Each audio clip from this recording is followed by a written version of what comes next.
ఏపీలో bird flu tension కనిపిస్తోంది. నెల్లూరులో ఫ్లూ వ్యాప్తి కనిపించడంతో చికెన్ అమ్మకాలపై ఆంక్షలు విధించారు.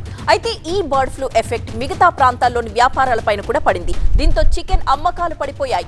ఆఫర్స్ పెట్టి మరీ చికెన్ అమ్ముకోవాల్సిన పరిస్థితి వచ్చింది. విజయవాడలో కోళ్లను తక్కువ రేట్లకే అమ్మేస్తున్నారు. మరొక వైపు ఇతర జిల్లాలకు బర్డ్ ఫ్లూ వ్యాప్తి చెందకుండా ప్రభుత్వం చర్యలు చేపట్టింది. రాష్ట్రంలో కోళ్లు అధికంగా ఉండే కృష్ణా, ఉభయ గోదావరి జిల్లాలతో పాటు వలస పక్షులొచ్చే నెల్లూరు, కడప, ప్రకాశం, అనంతపురం జిల్లాల్లో పర్యవేక్షణ బృందాలు ఏర్పాటయ్యాయి.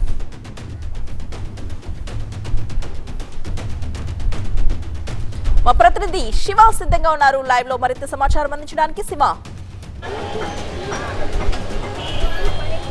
ప్రభుత్వం ఇచ్చినటువంటి ఉత్తర్వుల నేపథ్యంలో అధికారులు అప్రమత్తమయ్యి ఎక్కడైతే బర్డ్ ఫ్లూ విజృంభిస్తుందో ఆ ప్రాంతాల్లో ఒక ప్రత్యేకమైనటువంటి బృందాలను ఏర్పాటు చేసి అసలు ఈ వ్యాధి సోకడానికి కారణాల మీద పరిశోధనలు జరుపుతున్న నేపథ్యంలో వ్యాధి ఎక్కువగా ఎక్కడైతే విజృంభిస్తుందో ఆ విజృంభిస్తున్నటువంటి పరిసర ప్రాంతాలు 10 కిలోమీటర్ల మేర షాపులు మొత్తం కూడా నిషేధం విధించాలని చెప్పని ఉత్తర్వులు పేర్కొన్న నేపథ్యంలో జిల్లా కలెక్టర్లు ఈ యొక్క బర్డ్ ఫ్లూ రియాక్షన్ మీద అయితే అధికారులు దృష్టి పెట్టి వాటి మీద చర్యలు తీసుకుంటున్నటువంటి పరిస్థితి కనపడుతుంది. ఈరోజు విజయవాడ నగరంలో మార్కెట్లను గనక పరిశీలిస్తే చికెన్ రేట్లు అనేది కూడా మొత్తం కూడా పడిపోయాయని చెప్పుకోవచ్చు. ఈరోజు ఉదయం వ్యాపారులు కొనేవాళ్ళు లేక కోళ్లను రోడ్ల మీదకు తీసుకొచ్చి తక్కువ ధరకు విక్రయాలు చేపడుతూ ఉన్నారు.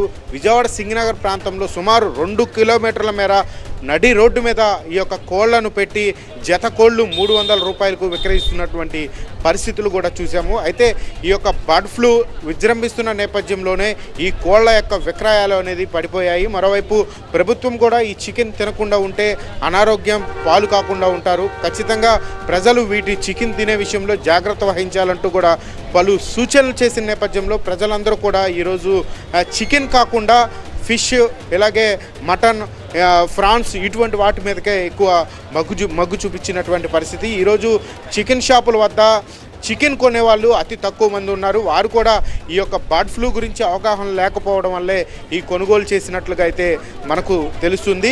మరోవైపు అధికారులు కూడా ఈ బర్డ్ ఫ్లూ మీద ప్రత్యేక బృందాలు అసలు దీని మీద పరిశోధనలు చేస్తూ ఉన్నాయి. ప్రజలు అప్రమత్తంగా ఉండాలి, ఎటువంటి భయాందోళనకు గురి కావాల్సిన అవసరం లేదు. ప్రభుత్వం తీసుకోవాల్సినటువంటి అన్ని చర్యలు తీసుకుంటూ ఉంది అని చెప్పని అధికారులు చెప్తున్నటువంటి పరిస్థితి కూడా కనపడుతుంది.